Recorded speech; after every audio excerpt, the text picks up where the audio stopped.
So welcome to the workshop. This is going to be a Flappy Bird using a genetic algorithm. Um, wait, that's the wrong button. That's this thing. All right, so my name's Anthony, and my partner Andrew's back there. We're going to be doing the presentation. So you guys have probably played Flappy Bird before. You basically tap the screen each time to jump and try to avoid hitting the pipes. Right? You guys all know how to play, right? Yeah, cool. So basically, our agent's going to have a brain of some sort. The brain basically determines whether or not it jumps or not. And some of the inputs that we're going to take in, so we have an agent. The agent has to see or take some type of input. It processes the input, and then based off of that, it learns whether to jump or not. We're going to be using something called a genetic algorithm. So we're going to have multiple different types of birds. They're all going to be kind of random at first. But then as they go along and start to get through the pipes, we'll take those birds. And then basically, those are like the top birds. So we're going to combine them to get like a stronger bird. And then we're going to have a slight mutation so that we create diversity in the population. So first of all, like the brain, we're going to be using a neural network in Keras. So here's a quick video about what a neural network is. Imagine a neural network as a kind of black box, which takes one or multiple inputs, like the sensors of a self-driving car, processing them into one or multiple outputs, like the controls for that car. The neural network itself consists of many small units called neurons. These neurons are grouped into several layers. Neurons of one layer interact with the neurons of the next layer through weighted connections, which really are just connections with a real valued number attached to them. A neuron takes the value of a connected neuron and multiplies it with their connection's weight. The sum of all connected neurons and the neuron's bias value is then put into a so-called activation function, which simply mathematically transforms the value before it finally can be passed on to the next neuron. This way the inputs are propagated through the whole network. That's pretty much all the network does. But the real deal behind neural networks is to find the right weights in order to get the right results. This can be done through a wide range of techniques, such as machine learning. However, that's a topic for another minute. All right, so that's basically what a neural network is. So we're going to be using a library called Keras. It's like a prettier version of TensorFlow. So here's some terminology. So a fully connected neural network is like you guys saw in the video. There's different nodes, and they're all connected to the other nodes. In our neural network, we're going to have an input layer, one hidden layer, and an output layer. And then like activation function, it basically squashes the value you get in the neural network between a certain range. And then we have an optimizer that we use that will help minimize error and hence giving you the best results. There's a thing called backpropagation. It's a way that the neural network learns. It basically takes the output and then propagates it backwards into the weights and modifies the weights so that you get a more desirable result. And then prediction is basically after training, we feed the neural network certain inputs, and then we try to and then it gives out a output, which we call the prediction. And then an epoch, it has to do with training. It's basically how many times you run through the training data. All right, so our input layer, in order for our neural network to work, the bird needs to be able to see where it is, its distance, the lower pipe distance, as you can see here, and how high it is. And based off of these three inputs, it should learn how to jump over the pipes. In order to make our neural network better, we're going to do something called crossover and mutation. Basically, crossover is selecting the top two birds, taking their traits, and basically mixing them up. And then once we do that, it should come out with possibly a better bird. So one of the problems is if one parent is really good but another parent's really weak, you might get a mix of both, so somewhere in the middle. Or if you get lucky, you might get one that's even better. And then another thing we're going to do to make the gene pool more diverse is crossover. Or actually, that's what I just talked about. So crossover, you take a certain part of the genes and then switch them around. And then the other thing we're going to do was mutations. So we're going to pick a random gene and then slightly modify it in hopes of getting a better bird. And yeah, that's the code workshop code. You still haven't downloaded it.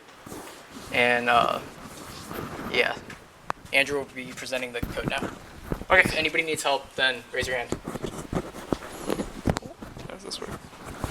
So how many people have like the code, they have it to the point where it errors for them, that they are at like, okay, you guys are pretty good. How many people still need help? Okay. So it's good for it.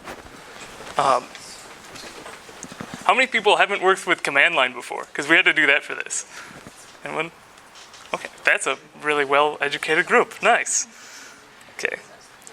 So we're going to switch over to the code. Oh, that's not right. Is that big enough? Can people read that? Let me make this smaller. Which you can't read in the back. Which you can't read? Okay. I can make it a little bit bigger.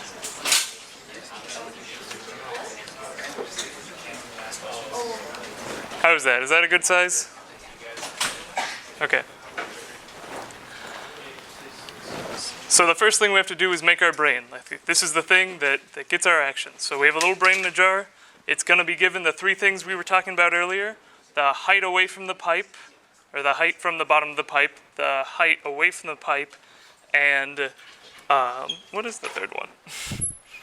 A good question.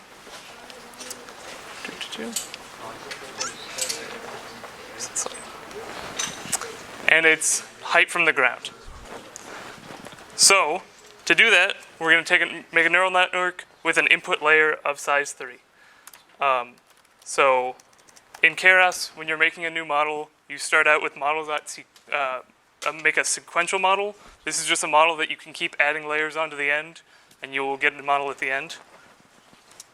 Go for it. Okay.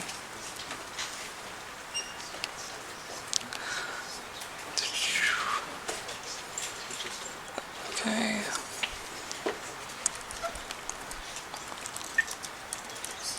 Is it working? That's a little dark. Better? Yeah. Okay. So, after we have our model, we're going to add our first layer onto it. That's going to be our input layer. So, what we want is just 3 nodes that we can put our observations into. So, we're going to add to that model. Dense is just a word for those neural networks that you see that are a bunch of dots and they have a lot of lines in between them. That's what like a dense layer is. It fully connects between it and its next layer. So it is of size 3 and it has an input shape of 3. That's the right number. Why are you? That's okay. Okay, and then between each layer we have an activation function. This takes all those nodes. What those nodes do is they take all their inputs, they sum them up, and then they're going to push them out. But before they push them out, they apply this activation function like what they were talking about in the video. For us, we're going to use the ReLU activation function.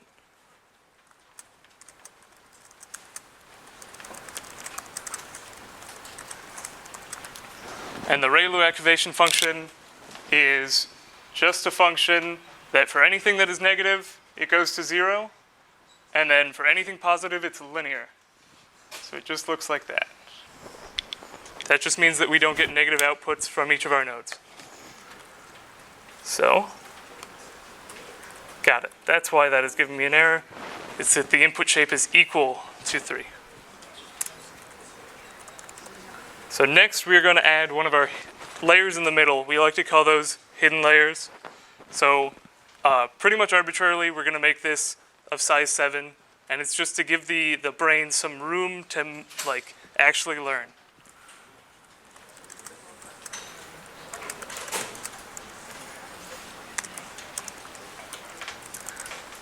And then we know that it's going to take 3 as its input because the last layer was just 3. And again, I need that equal sign. There we go.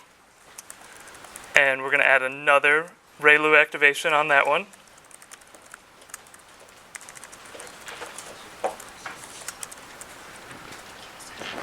In what? Zoom in more? Yeah. Oh no, it's really not liking that. Okay. Can everyone see that? Yeah, cool. Then we have to get an output from this model. And so for our output, we're just going to output one number, and that number is going to be the probability of if we jump or not. So if it's above 0.5, it's going to be jump, otherwise we don't jump. So to do that, we're just going to add another dense layer that's of size 1.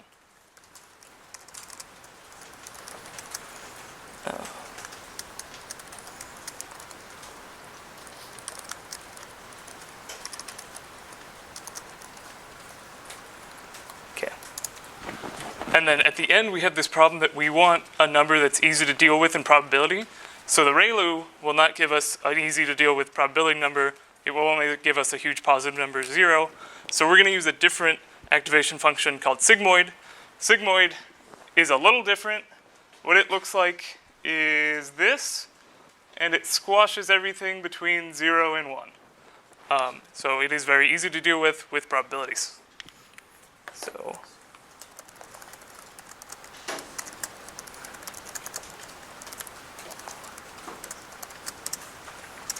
okay, and then in Keras, when you make a model, you have to compile it, and this will add things like loss function activation, or loss function and optimizers.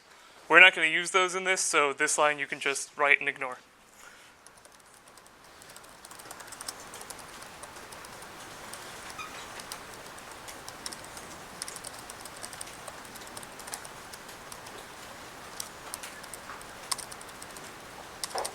I can't spell the word metrics.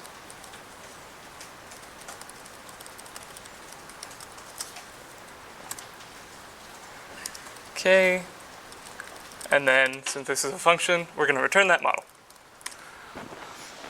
So who's following along so far? I'll give you a minute to write all that down. Can you change the background to white so you can see? I might be able to do that. Let me see. Shit, I don't want to keep covering it though. Oh, sure, yeah. Is that easier or harder?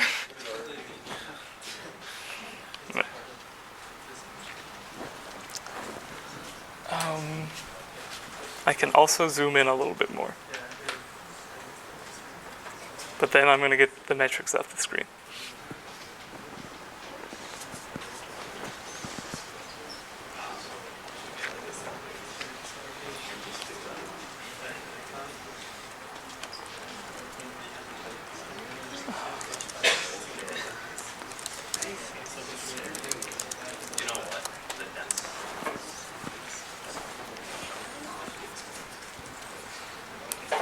Does anyone have any questions? Or are you still just copying it down? Okay.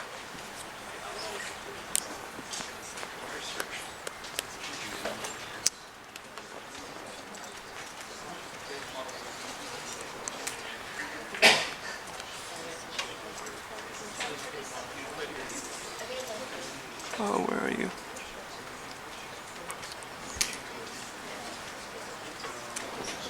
Oh, I see it. There it is. No. What?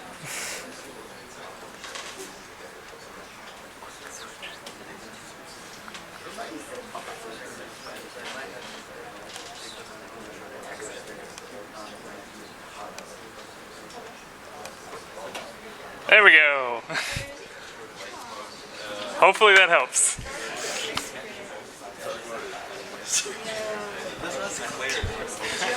He's tried so hard. I got it. I had to Google it right now. Oh. Okay.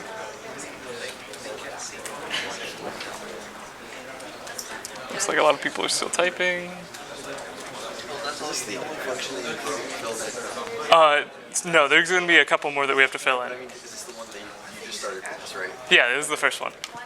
Thank you.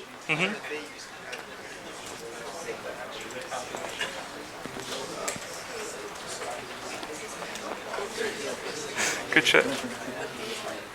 Okay. So next we are going to...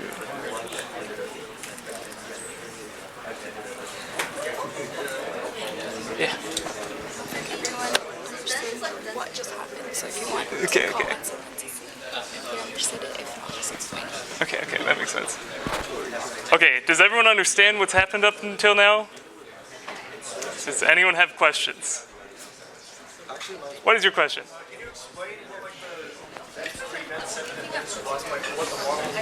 Yes, so if you remember earlier from the video, that's like what a basic neural network is, but we actually just made exactly this network.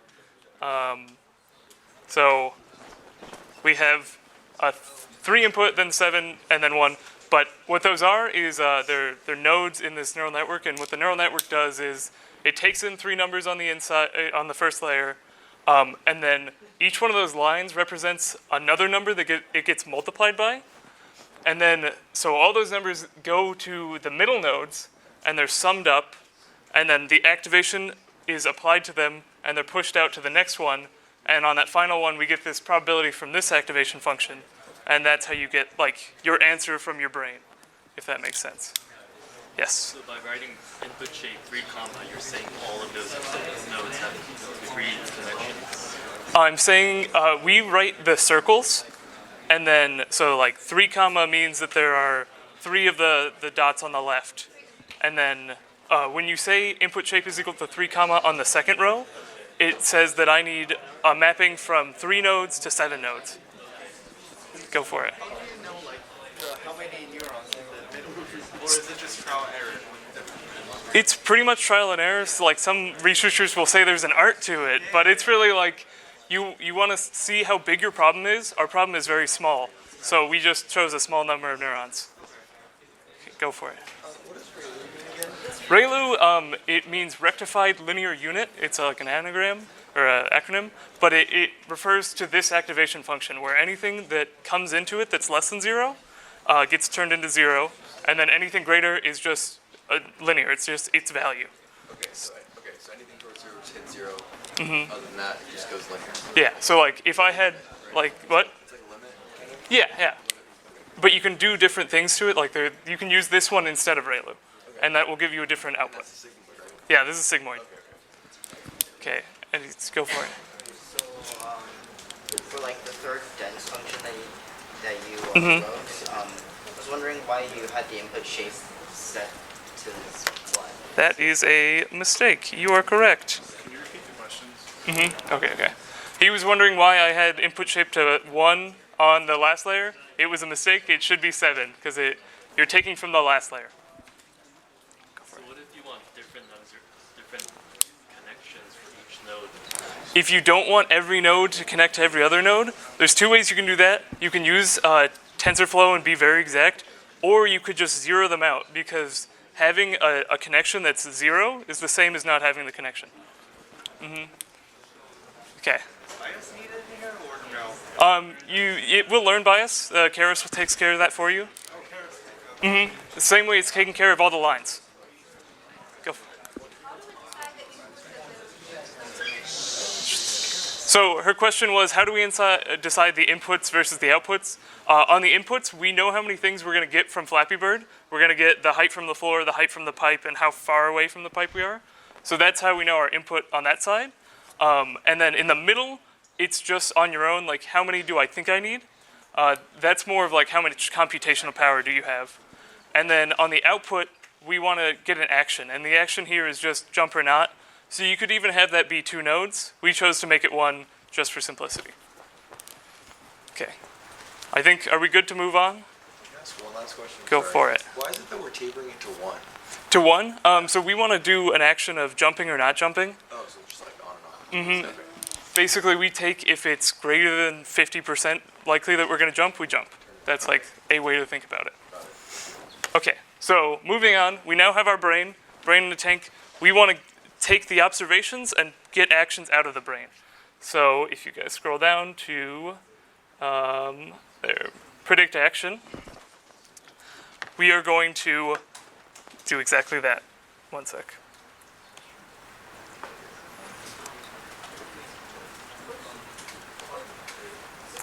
So if you see up here, we have height, distance, and pipe height. We've already calculated all those. So we just have to push them through our neural network. So we do that with NumPy. Is everyone familiar with NumPy, or who hasn't used NumPy before? Okay, so NumPy, yeah. It's a way to do matrices in Python. So you can put in matrices.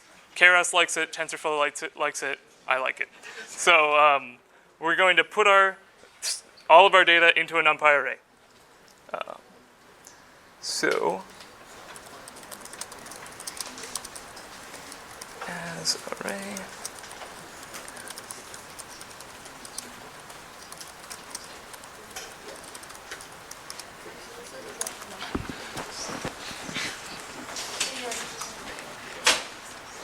Okay. And then our next huge problem is these libraries were built for huge amounts of data. So they expect to get a bunch of observations and produce out a bunch of actions. We only want one, so we have to wrap this in another array so that it's our 3 actions by 1 by 1.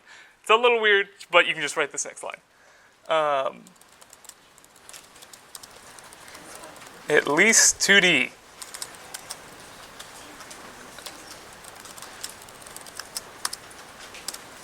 Okay.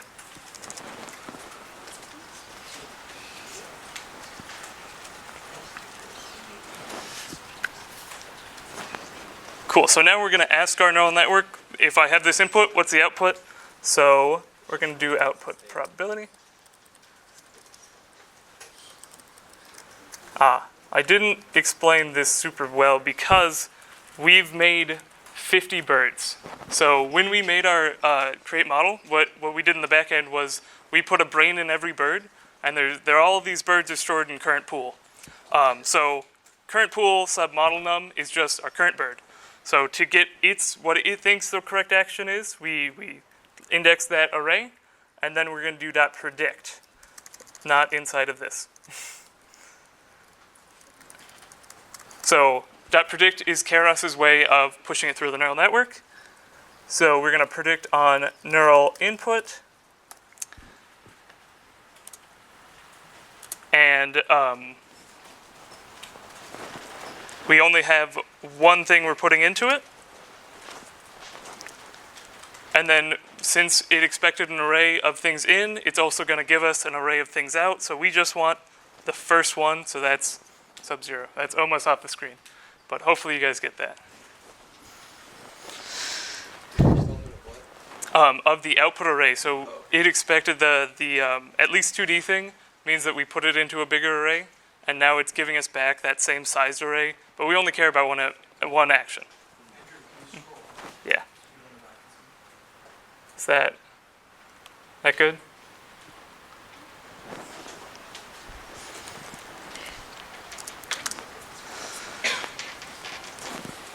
Okay, so now we have an output probability. We want to get an action out of that. The 2 actions in Flappy Bird are 1, don't jump, and 2, jump. So, if output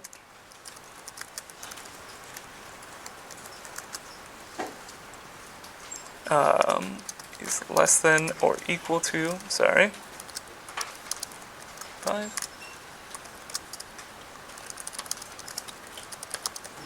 That is just the jumper to not jump. And you can see I had to index it again. It's wrapped in so many arrays, but that is the right level.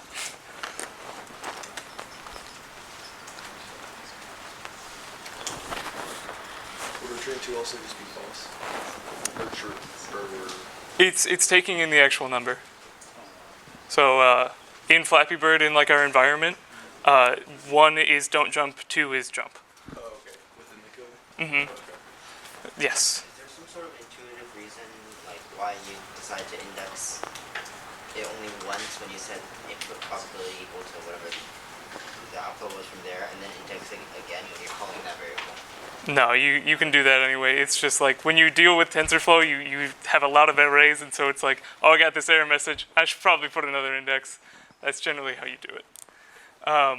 Okay, so we have this function done. We can ask our brains how to get actions.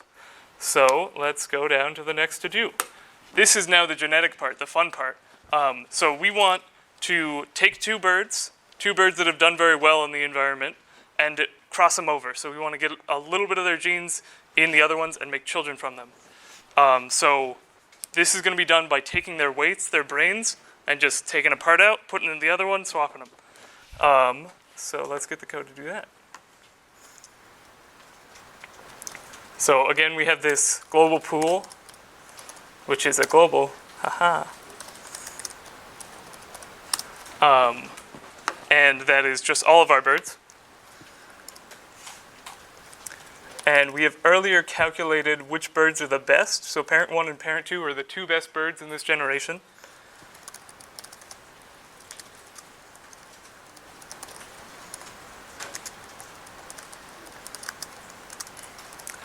If you want to get the weights out of a Keras object, you just do .getWeights.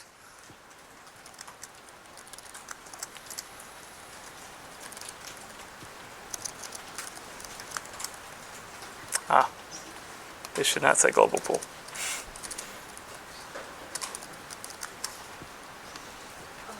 That makes more sense. Yeah, its current pool is the name of the global variable.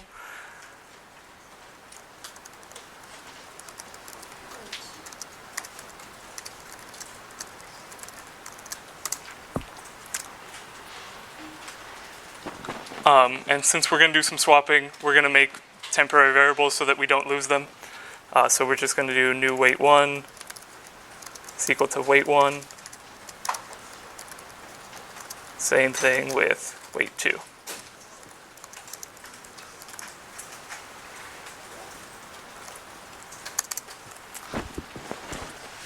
Why are you yelling at me? Okay, so now we have to select the gene that we want to swap. For right now, we're just going to swap one gene at a time. So for those of you that have taken Python series, if we want a random integer, we can use random.randomInt. That's already imported for you, so you can just use that. So the gene we're going to select is random.randomInt. It's between 0 and the length of either one of them. They have the same number of items. -1, because it's not inclusive. So let's swap those two parts of the brain at the gene.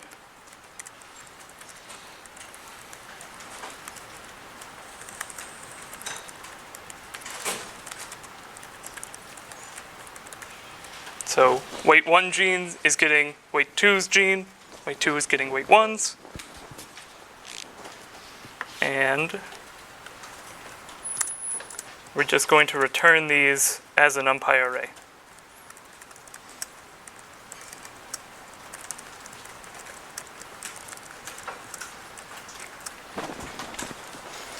Go for it. It is random, thank you. Yeah. So the question was, is it random or random? It is random.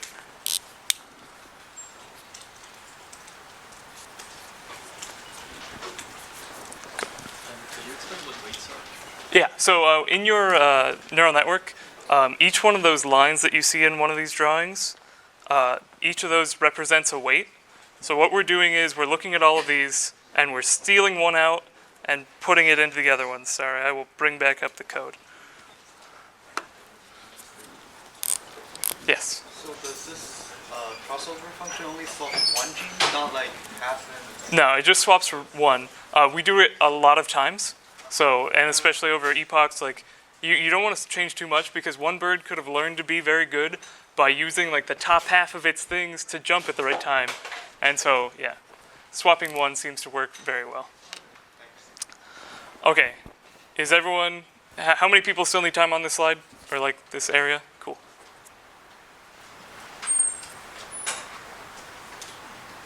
Okay.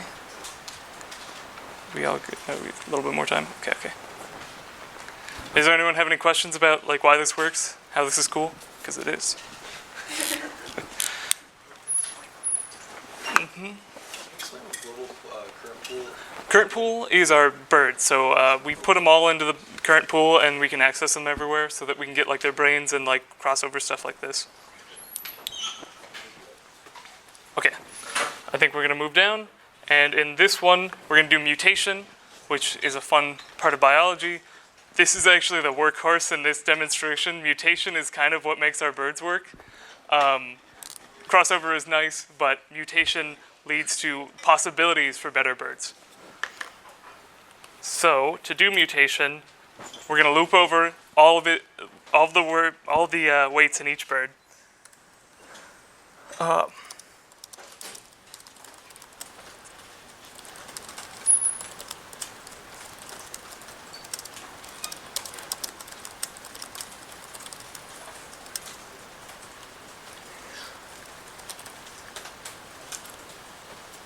Oh, wait, sorry.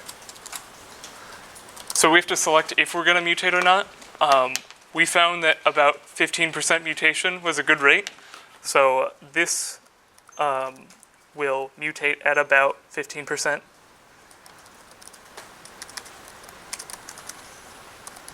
Random.uniform will get you a uniform number between 0 and 1. So we're going to compare that to just the straight 0.85. So about 15% of the time, it will be higher.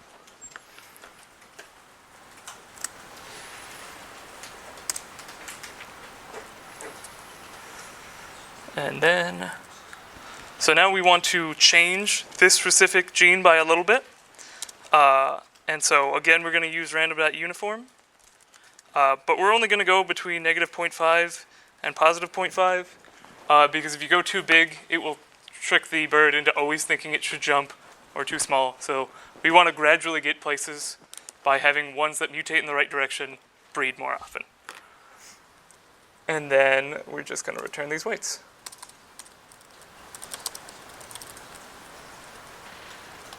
Okay. Does this make sense to everyone? Yes. Yes. And it's gone. Where'd it go? There it is. Okay, okay. Yes? Does this code actually do anything? It looks like it's not changing anything.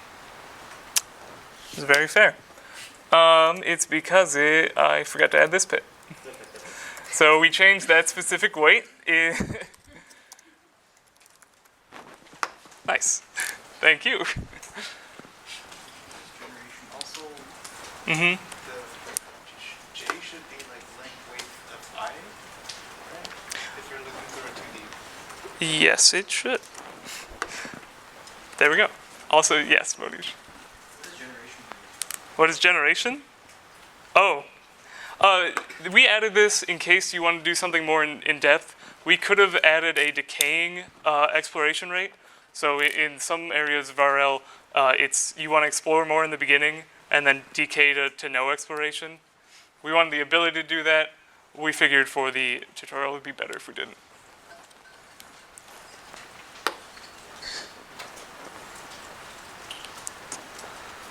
Okay, how many people still need more time?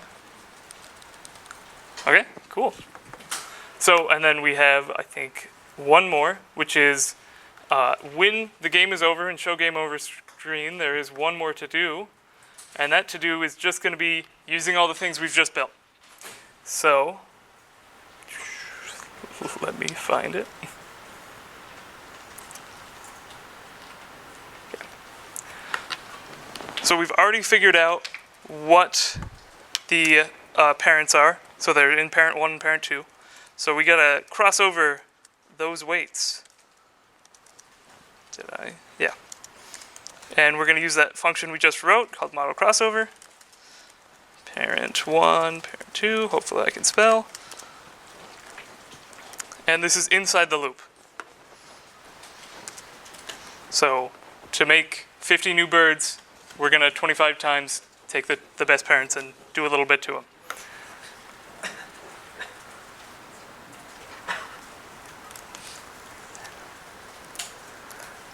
So there are occasional times when you do a genetic neural network or a genetic algorithm where you will mutate and it will all go to shit. Every single bird that comes out of the next round will be terrible.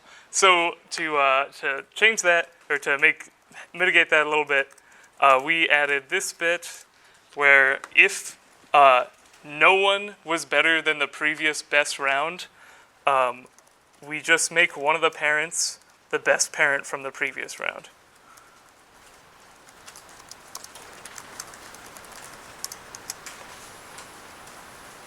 Updated is the name of the variable.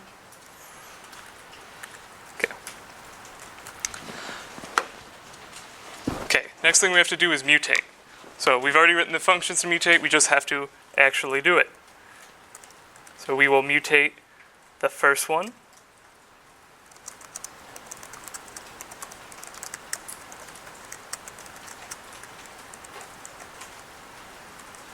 And the same with the second.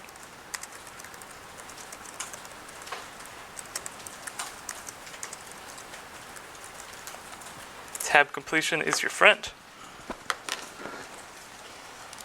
And then we are going to add these to this list called new weights. And what new weights will do is it's just jamming those into the new birds. It's all the neural networks that we're going to put in as brains.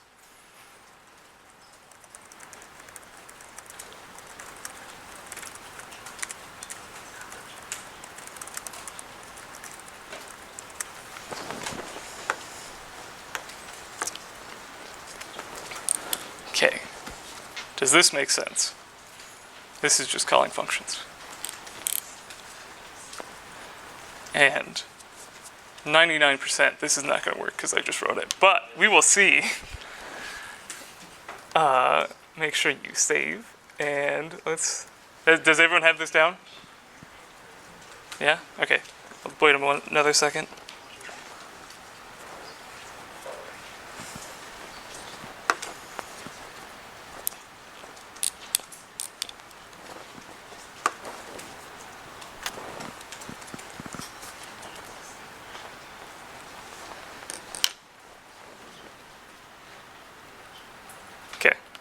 Let us see if it works. Okay, we're going to write Python 3, flappy.py, and did I write this in the wrong file? I did.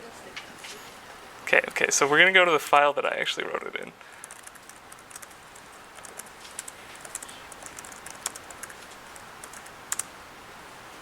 Oh, it's got a chance of working.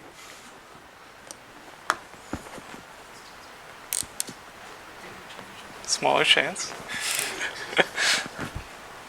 Oh!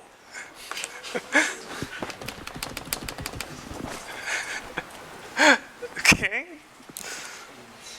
Computer's a little warm. It's taking a second. All those error messages are fine. They're all warnings. The top ones are my TensorFlow version is wrong, and the bottom ones are something to do with Pygame. So if you get those, that's fine. Oh! My computer is dying, but it's making it. Nice. Okay. Yeah, I think it's going to be about the same. I think my computer's just hot. Oh, okay, we're chilling. Okay, do people need me to go back to the code? Everyone good? Yes, okay. You got a little bit?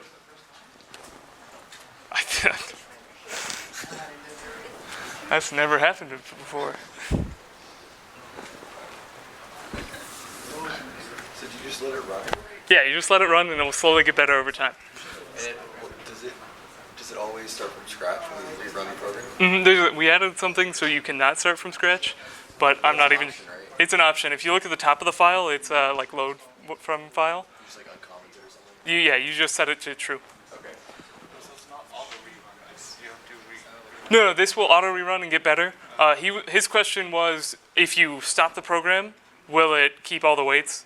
And the answer is no unless you set a boolean to true at the top. Okay, let's check in on what's going on. Oh man. I have too many Chrome tabs? What's going on? Oh, it almost made it through.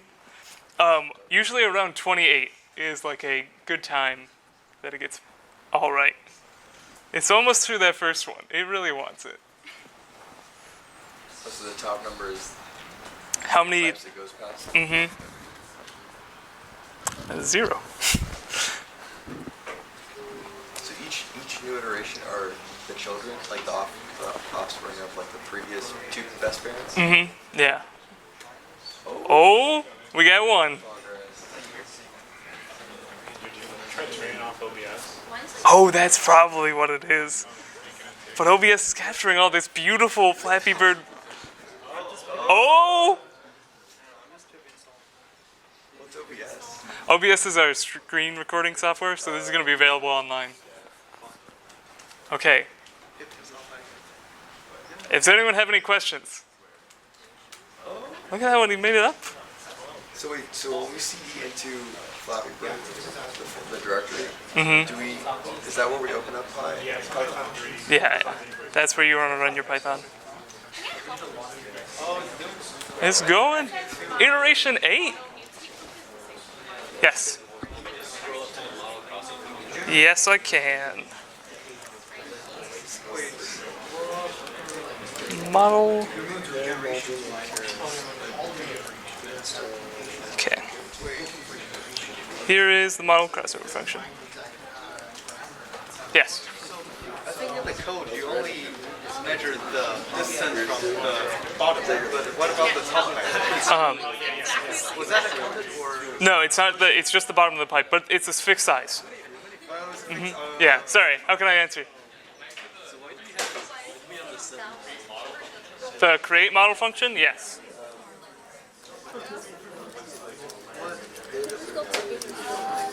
Okay.